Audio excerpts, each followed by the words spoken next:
Bir kızın elini ne zaman tuttun? Çok geçtir. 21, 22'dir, 23'tür. Ben hep çoğunlukla terk edilmişimdir. Çoğunlukla değil hep. Ya yeter artık. Yeter diyorsun ya. Ben bu manyağı çekemem ya. Benim anneannemin annesi de şizofrenidir. Hani ailede bizim bir kümülatif bir akıl hastalığı vardır. Hani kümülatif dediğimiz hani ailede birçok akıl hastalığının olduğu bir aileden geliyorum ben. Ben anneannemin hayvanların iç organlarını omo ile yıkadığını bilirim.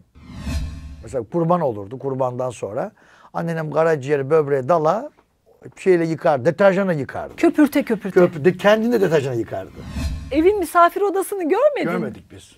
Çünkü kapı kilitli. Anahtar annemdeydi. Onu muhtemelen yutmuş. Ya da tıp fakültesi mezuniyetinde beni kimse alkışlamamışımdır. Neden? Yani sevmezlerdi beni.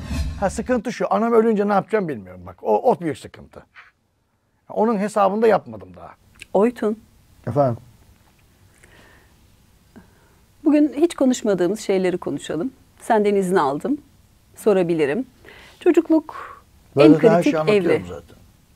Ama çocukluğunla ilgili çok konuşmuyorsun. Evet, bir dönem ailenden bahsettin. Bu çok tartışıldı. Hatta TT oldu ama ben 0-6-0-8 yaşı çok merak ediyorum.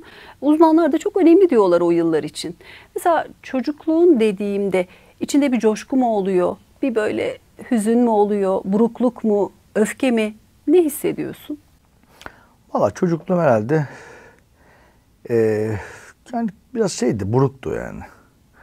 Çünkü yani ben o zamanlar bilmiyordum ama melankoliktim her zaman. O melankoli bilmiyordum ama ben. Hani depresif bir çocuktum ben. Ne vardı mesela içimde? Kaygı çok fazlaydı. Kaygı bozukluğu vardı bende. Hatta ilkokul 2'ye 1'e giderken hatırlıyorum ben. Böyle çocuk bahçesine falan gittiğim zaman böyle birden içime bir his gelirdi benim. Korku hissi. Eve koşar gelirdim. Acaba derdim, o zaman dedem de benim kalp hastasıydı. Alem de beni zannetmişti o zaman. Ya bu çocuk acaba kalp hastası mı? Hani böyle kalbimi tutar gelirdim böyle hani. İşte şurada bir his var, tamam mı? İşte böyle göğsümde falan bir nefes almakta zorluk çekiyorum falan. O esasında anksiyete bozukluğuydu. İşte birkaç defa böyle çocuk doktoruna falan gittik ama çocuk doktor o zamanlar yoktu. Efor testi falan yok hani kalp için. Beni böyle merdivenden bir aşağı bir yukarı, bir aşağı bir yukarı yaptırırdı. Sonra dinlerdi. Bir EKG çekilirdi. Bir şey yok kalbinde falan denirdi ama o bayağı uzun sürdü. Ve bu ilkokul çağlarında. Ama daha öncesinde de tabii benim ailemde anneanne sıkıntılıydı. Anneannem ağır OKB hastasıydı. Obsesyonları vardı. Psikotik düzeydeydi yani. Benim anneannemin annesi de şizofrenidir. Hani ailede bizim bir kümülatif bir akıl hastalığı vardır. Hani kümülatif dediğimiz hani ailede birçok akıl hastalığının olduğu bir aileden geliyorum ben. Büyük anneanneyle birlikte yaşadın mı? Tabii. O bayağı hatta annem benim çok babam il dışında olduğu için hep annem onunla dururdu. Babam benim bankacıdır. Banka memurluğundan hatta müdürlüğüne kadar yapmıştır, görev yapmıştır. Babam işte Uşak'taydı işte bir süre. Aydın'daydı. O zaman ben küçüktüm çok Aydın'dayken. Biz İzmirliyiz, Ödemişliyiz.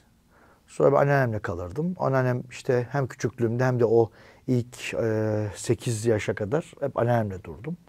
O işte dedem de işte o pazarcı olan da dedemdir zaten. Onunla büyüdüm işte. Büyük annemi hiç görmedik. Yani anneannemin annesini ben bilmem. Ama anneannemin anlattıklarıyla şizofrenidir.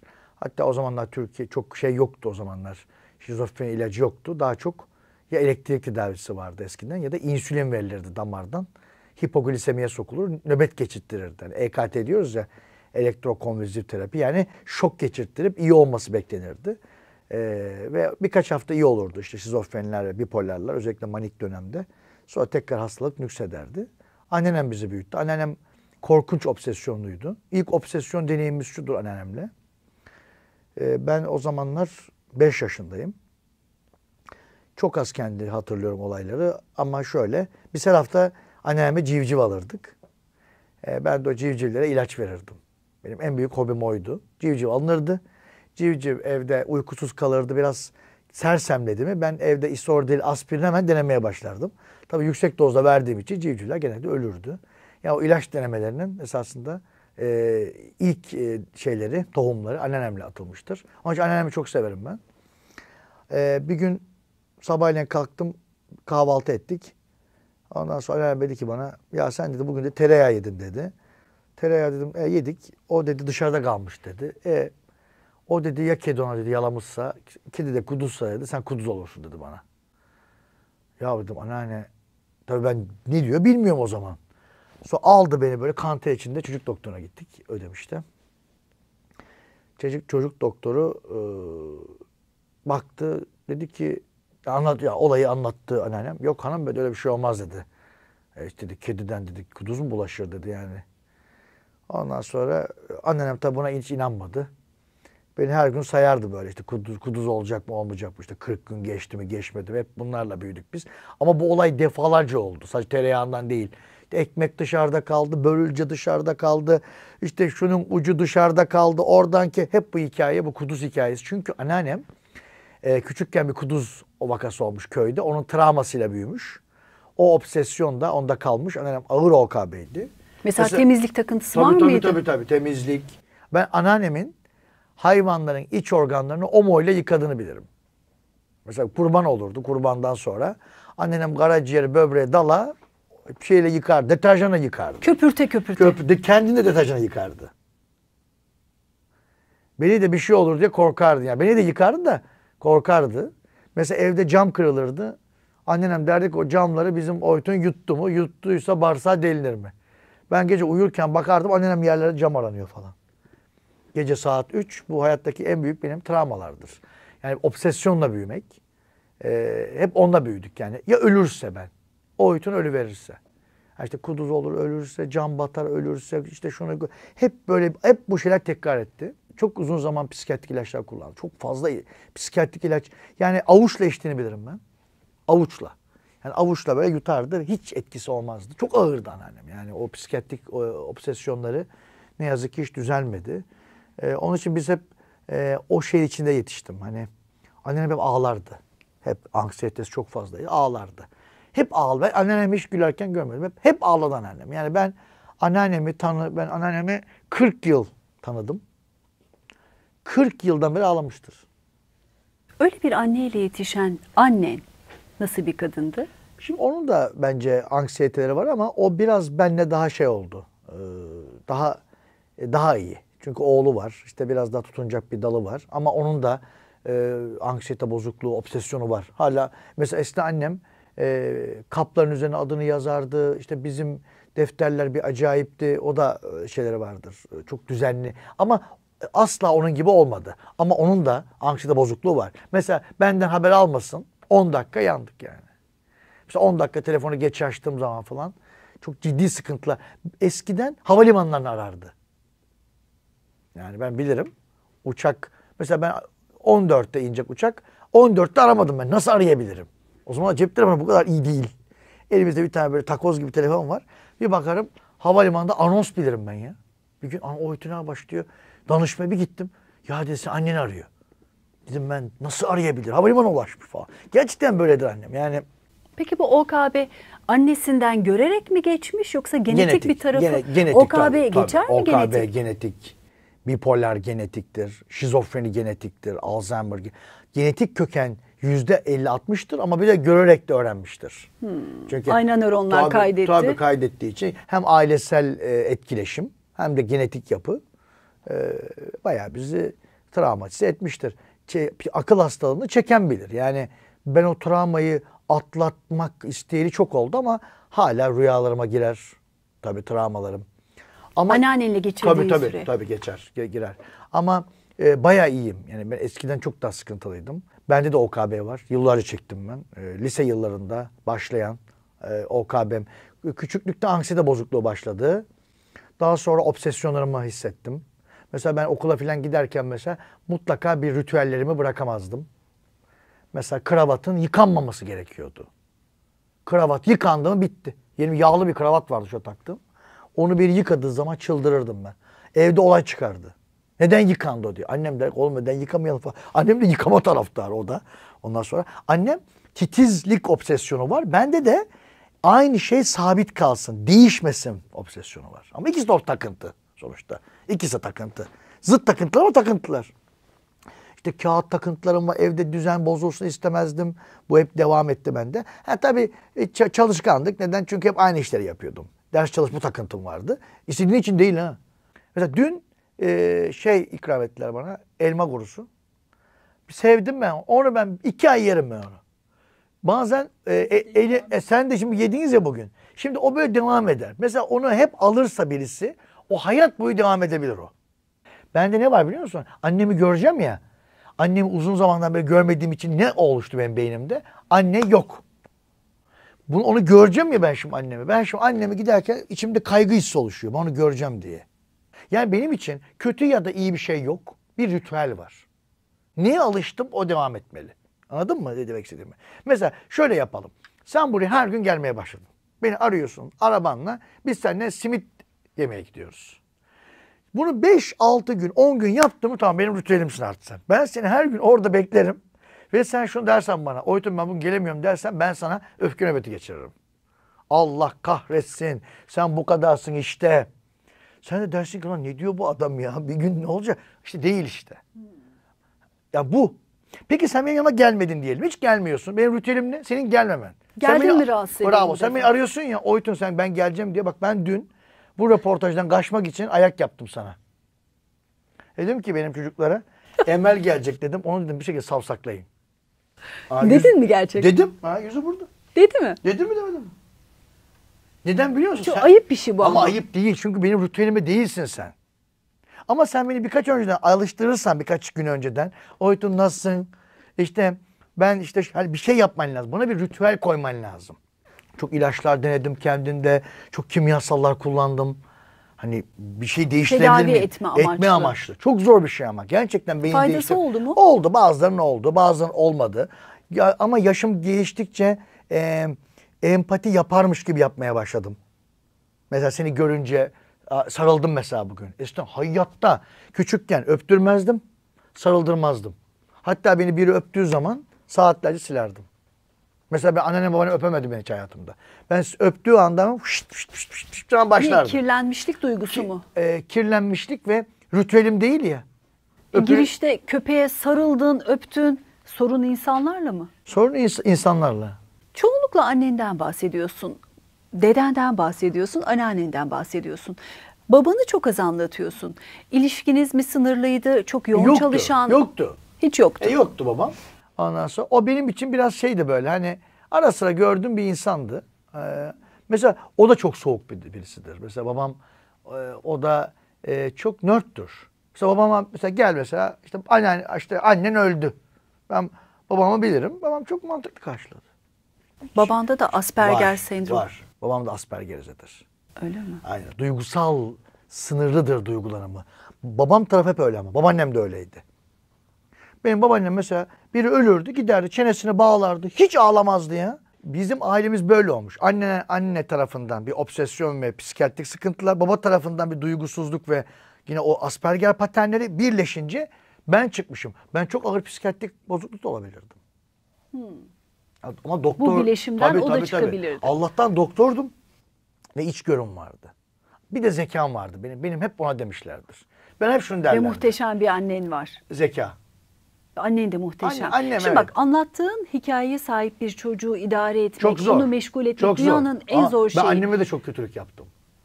Mesela hani anneme... Herhalde çok sabırlı bir hanımdı. Ay çok. Mesela kötülük derken mesela eskiden onun noktalarını bilirdim ben. Onunla çok şey yapardım. Yani onun böyle acıtırdım bazen. Yani onun şeyini... Sinir uçlarına dokunurdum. Ve bunu acımasızca yapardım gerçekten de. Yani o öfke nöbetleri çok tipiktir otizm ve Asperger'de. Yani istediği olmayınca korkunç öfke nöbetleri. Ama istediği olmayınca şu değil. Şeker almadığı için, oyuncak almadığı için değil. Saçma sapan ritüellerim yüzünden. Gravatı neden yıkadın? Gravatı neden yıkadın? Ama bu normal bir bağırma çağırma değil evin içerisinde. Saçma düzeyde bir felaket. Yani evde tabak çanağın kırılması. Nasıl yönetirdi o ne durumu yapsın anne? kadın? Sen kendini yerlere atıyorsun, ortalığı dağıtıyorsun. Ben nasıldım biliyor musun eskiden? Yeni bir şey giydim ya. Ayakkabı giydim. Ayakkabının ne olması lazım ritüelimde benim? Eski değil mi? O ayakkabıları eskitirdim biliyor musun bir günde. Ne yapardın? Bir yerlere mi vururdun? Kumun içinde. Kumun içinde bir yerlere vurmak, uçlarını mahvetmek. Eve bir gelirdim ben. Ayakkabılar hayırlı işler olmuş. Ama ben nasıl? Huzurlu. Oh. Ayakkabı artık eski ayakkabı yine. Çok kötü bir şey bu. Çok zor bir şey. Bak yani bu çekilmeyecek bir şey gerçekten de. Kız olduğunu, erkek olduğunu fark ettiğin yaşlar ilkokulla başlarken, bunun da emaresi karşı cinse duyduğun beğeni. Sen ilk bu duyguyu en erken kaç İlkokulda. yaşında hissettin? İlkokul. İşte 7 yaşında, 8 yaşında idim. Sınıftan İlkokul bir kızdı. Evet, sınıftan bir kızdı. Bir de bu bizim Aspergerlerin libidosu fazla olur. Zaten hep anlattığım bir şey var her yerde. Otizm bir testosteron hastalığıdır. Yani beyinlerimiz aşırı testosteronla muhatap olmuştur anne karnında. Bu genetik sebepler, annesel, çevresel bir sürü sebep sayabilirim. Ama şöyle bir şey. Anne karnında aşırı Testosteron maruziyetidir. Yani testosteron etkileri yüksektir. Hatta ben de deneylerde anne karnında testosteron verirsem doğan erkekler ve dişiler otizmle doğar. Peki zaten testosteron erkekleri otistik yapar. Mesela bir erkek sürekli arabasıyla ilgilenebilir. Kadınlar mesela bırakır, bir ay sonra evlenir biriyle. Erkekler bir daha o eve gider, bir daha o eve gider, telefon eder, taciz, sıkıntı. Bu çok tipiktir. Bu bir male brain'dir. Yani erkek beyin sendromudur. Onun için literatürde buna extreme male brain sendrom deniyor otizme. Onun için otistik çocuklara görebilirsin, yakışıklı, baby face, beyaz renkli ve sevimli insanlardır. Onun için hangi otizm çocuğa bakarsan büyümüş, küçülmüş gibi böyle matür bir erkek yüzü var ve güzel bir çocuk. İşte o güzellik oradan geliyor. Testosteronik etkilerden geliyor. Ben de o etkiler fazlaydı. İlkokulda Evet, ilk beğendiğin zamanda da vardı o. ne yaptın o libido? Bir şey O libidonun etkisiyle kıza ne yaptın? Hiçbir şey yapmadım. Böyle bakıp geliyordu. O trompet çalıyordu. Ben giderdim ona, bakardım böyle. Gelirdim. Utanırdım tabii, sosyal konnektim de çok sıkıntılıydı. Yani biriyle konuşmak falan. İyiydim yani, çene de çok iyiydim ama Aspergerlerin çenesi çok iyidir. Ama monologtur. Karşıyı dinlemez. Hep kendi konuşsun. Hep konuşsun. Karşısı hayatta dinlemez.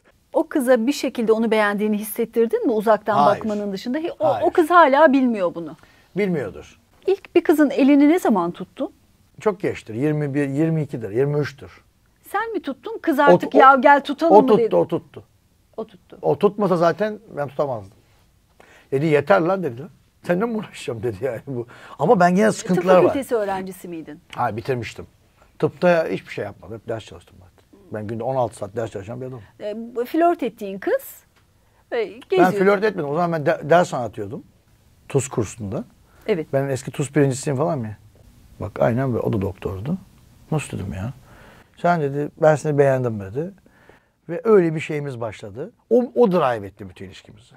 Bak Oytuncuğum, sen dedi hiç böyle bir kıza yaklaşmamışsın. Ondan sonra bak dedi, kıza böyle konuşacaksın dedi. Bak dedi, kapısını açacaksın taksiye binerken dedi. Ondan sonra şunu yapacaksın, bunu yapacaksın. Bana böyle her şeyi öğretti böyle. Hani işte bana parfüm aldı ya. Hiç unutmuyorum. İlk parfümü gittik açık parfümcüden. Bak dedi, parfüm al. Ben hayatta ritüelim değil ki. Benim ritüelimle sabunla, bizim şey var ya, ne onlardan, ev sabunu. Liflenmek. Yani işte bir ritüelim var. Hiç ben parfüm bilmiyorum o zamana kadar. Ve öyle bir şey yok hayatımda. Hani öyle bir duygu yok. Yani öyle bir patern yok. O gitti bana parfüm aldı. Bir sıktı, ben Allah kahretsin. Nasıl yapacağım bu parfümü ben? Manyak işler yapıyorsun. Sonra da o ritüele alıştım. Ve o parfümü hiç değiştirmedim. Hala onu mu kullanıyorsun? Aynı parfüm kullanıyorum. Kız bizi izler mi acaba? O biliyor, izler. Bir şey söylemek ister misin? Hayır. Söyle be. Hayır değil. O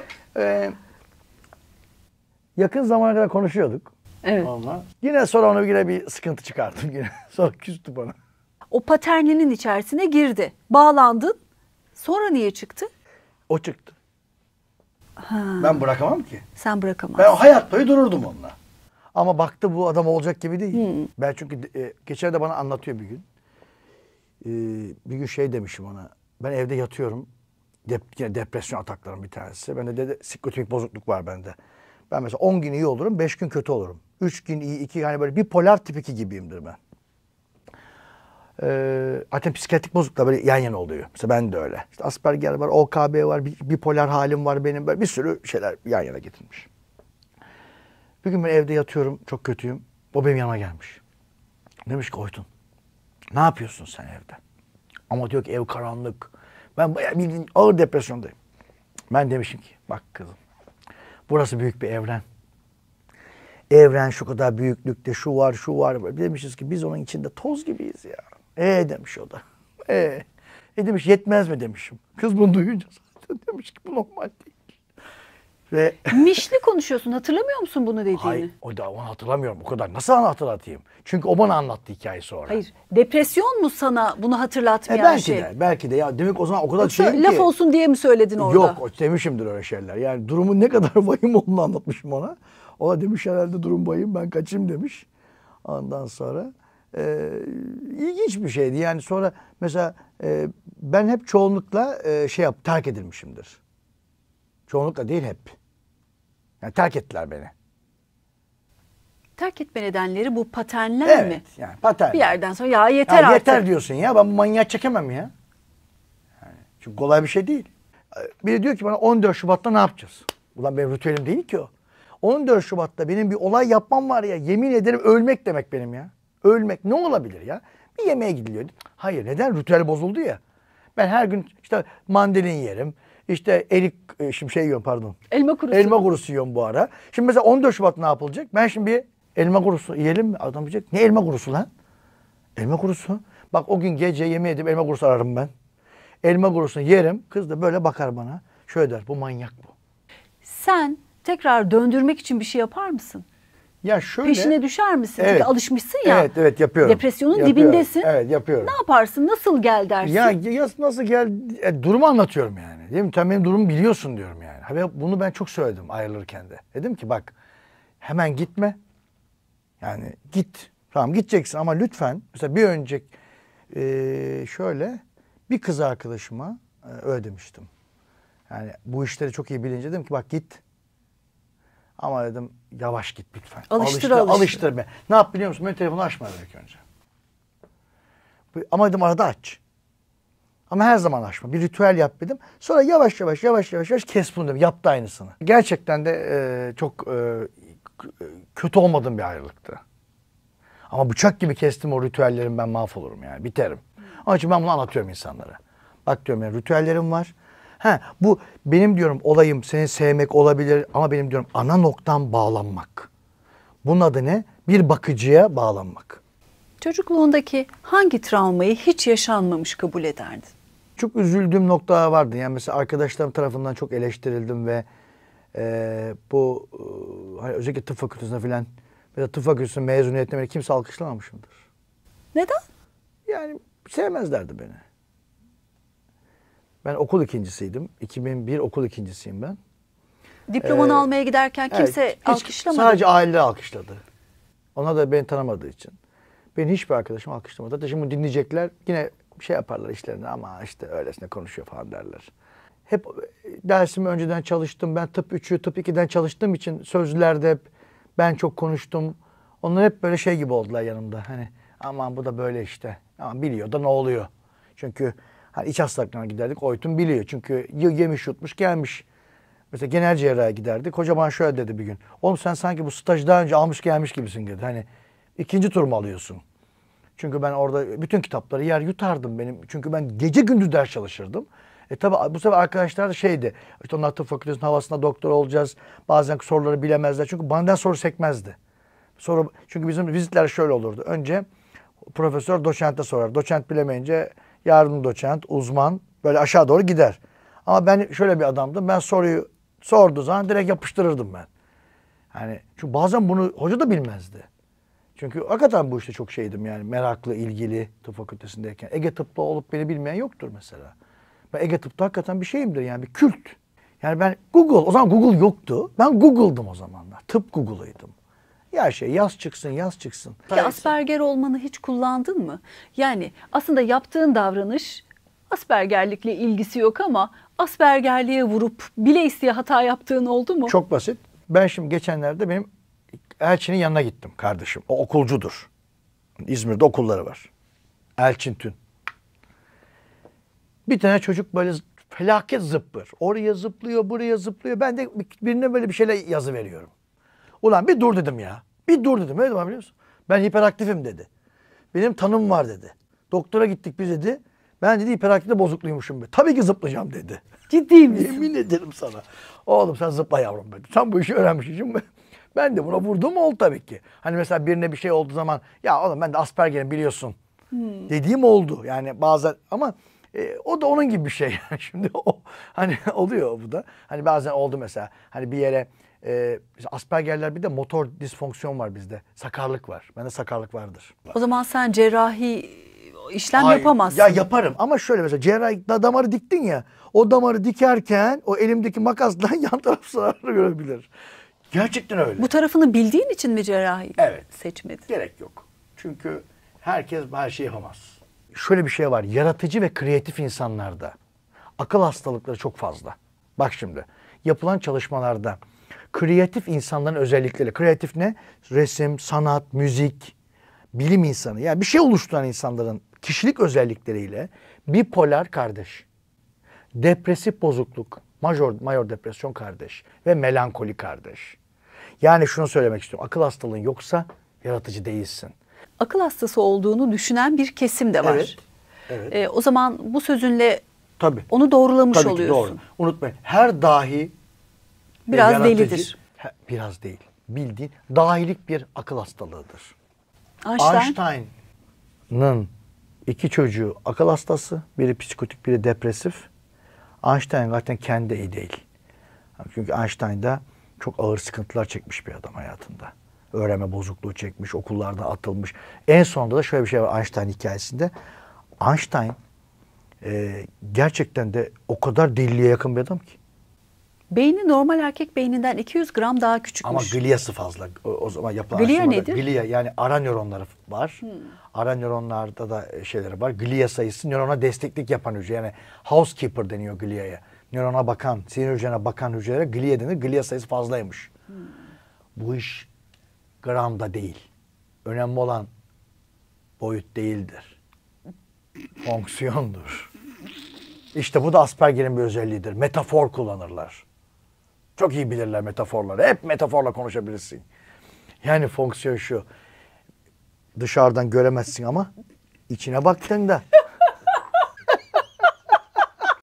Dolayısıyla Einstein'ın beyninin 200 gram daha hafif olması bir kayıp değil.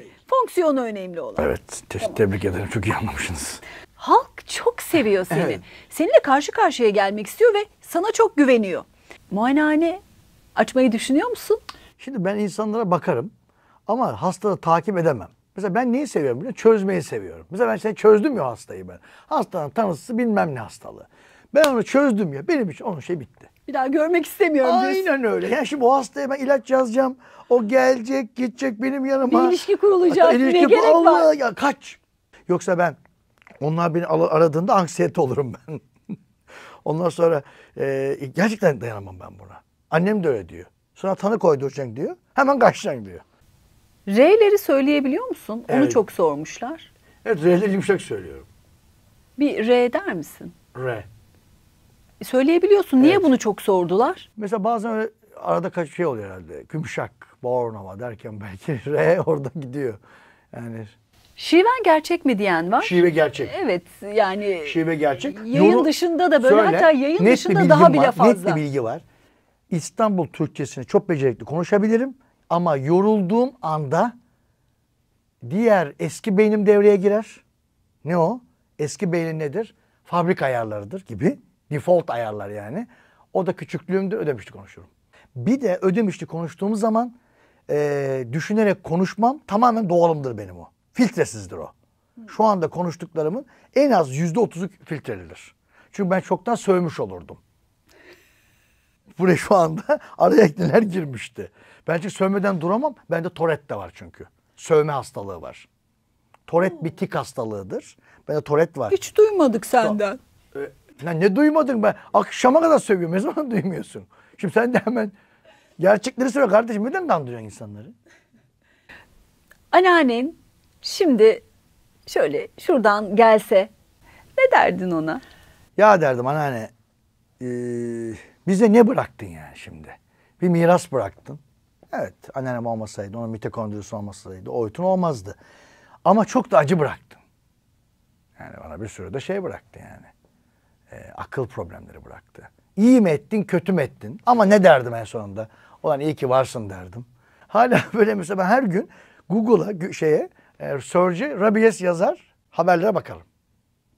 Yurt dışında nerede? Çünkü şeyde de çok fazla var Rabies. Kudüs, Hindistan'da. Amerika'da rakunlardan bulaşıyor. Mağaralarda yarasalardan bulaşıyor. Benim bir de yarasa ihtisas sahamdır. Kuduz bulaşıyor ya yarasalardan. Onda da küçükten beri bir ihtisas sahamız vardır. Yani hep onunla ilgili şey okuma. Ödemiş'te çok yarasa var mıydı? Vardır yani her yerde var. Özellikle yazın olurlar yazın. Hatta böyle bir ses çıkarırlar. Böyle vik vik vik vik diye uçan bir hayvan şeydir o. Şeydir o. Yarasadır. Hatta ben de biz eskiden evde ışık açtırmazdım küçükken. Camları açtırmazdık biz. Yarasa girmesin diye mi? Nerede?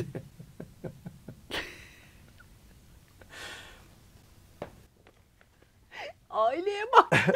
Ya aile Edim sahilesi. Kuduz, yarasa. Bunlar ayrıca ailenin hassasiyet gösterdiği hayvanlar. Bizim eve hiç mesela misafir gelmez. Hiç görmedim. Ama annen çok candan beni davet etti. Çünkü annem odaları kilitlerdi. Obsesif ya. Kimse girmesin diye. Ciddi misin? Ciddi. Yani kirlenme kaygısı mı? Evet. Biz mesela mutfakta yaşardık eskiden. Gerçekten. Vallahi billahi. Odaları kullanmıyor muydunuz? Kullanmıyorduk. Ben hiç misafir odasını hiç görmedim mesela. Ben oranın mesela çok özel bir şey olduğunu düşünüyordum hayatım. Çünkü hiç görmedim. Hiç görmedim ya. Yıllarca görmedim. Evin misafir odasını görmedin mi? Görmedik biz. Çünkü kapı kilitli. Anahtar annemdeydi. Onu muhtemelen yutmuştu. Gözümden yaş geldi ya. Sen koca tıp fakültesini mutfakta ders çalışarak mı geçirdin? Yok, o zaman İzmir'deydim. Evet. Ödemiş'ten İzmir'e geldim. İzmir'de yalnız kaldım. Misafir odasının anahtarını buldunuz mu? Bulduk. Bulduk ama evden çıktık. Yine misafir odasını Hiç yaşayamadın. göremedim ben. Hiç göremedim. Hala ne olduğunu sadece fotoğraflardan görüyorum. Fotoğraflar var birkaç tane. O sanki böyle bizim evimizde bir mabet gibiydi orası yani. Biz yani hala Bayramlarda falan da çok belki az. Belki yok. Yani bize işte misafir gelmezdi. Ben hatta anneme derdim. Anne bize neden misafir gelmiyor falan diye. Hatta bazı insanlar bana söylerdi mesela bizim evimize misafir geliyor falan. Ben onu çok şey algılardım. Yani gereksiz bir şey ya. Bunlar da ne gelip gidiyor kardeşim bak. Çünkü bizim evde öyle bir menfu yoktu yani. Benim mesela hiç arkadaşım yok mesela. Hala. Arkadaşın yok. Yok. Hep iş yaptığım insanlar var. Mesela benim böyle gidip bir şey paylaştığım, oturdum öyle şey yok. Mesela yani bunu aldın. Arayıp Emel ya sana ihtiyacım var biraz konuşalım demez Yok, misin? anamı ararım. Anneni ararsın. Anamı ararım onunla. O benim güvenli saham çünkü. Temel bakıcım. Onunla paylaşırım. İkinci bir kişi olmadı Hayır, mı olmaz, bugüne kadar? Olmaz. Ya gel senle bir dertleşeyim diyeceğin kimse.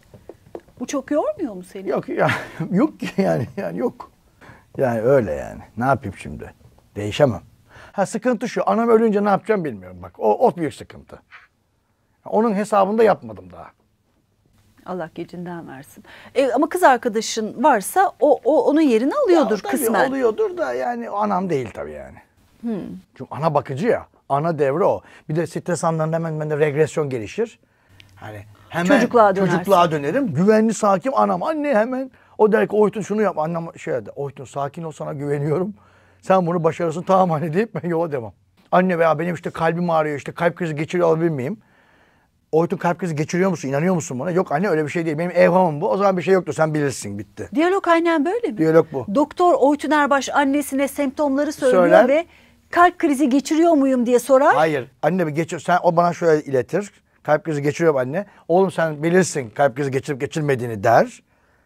Geçiriyor mu? Geçirmiyorum de. O zaman geçirmiyorsundur der. Tekrar çocukluğuna gidelim. Parkta kalbi sıkışan ve anksiyeteyle eve koşan Oytun'a ve onu karşılayan annesine ne söylerdin? Anne bir çocuk yapmışsın da iyi mi ettin, kötü mü ettin bilmiyorum. Ama bu çocuk dünyada olmalıydı. Ama olmasa ne olurdu düşünürdüm. Ama girerdim ki bir şey olmuşsa iyi olmuştur. İyi ki beni yaptın derdim. Oytun'a ne derdin kalbi sıkışan Oytun'a? Nasıl sakinleştirirdin onu? Oğlum senin işin zor derdim. Allah kurtarsın derdim. Gerçekten öyle. Aynen bunu söylerdim. Yani sen bunları çekeceksin. Yapacak hiçbir şeyin yok derdim. Gerçekten bunu, yani şunu derdim. Bununla yaşamaya alış derdim. Ha şunu diyecekti bana küçük Oytun. Ben hep bunları yaşayacak mıyım? Oğlum bunları yaşamayı öğren. Bu senin arkandan hiç bırakmayacak. Peki ne yapayım?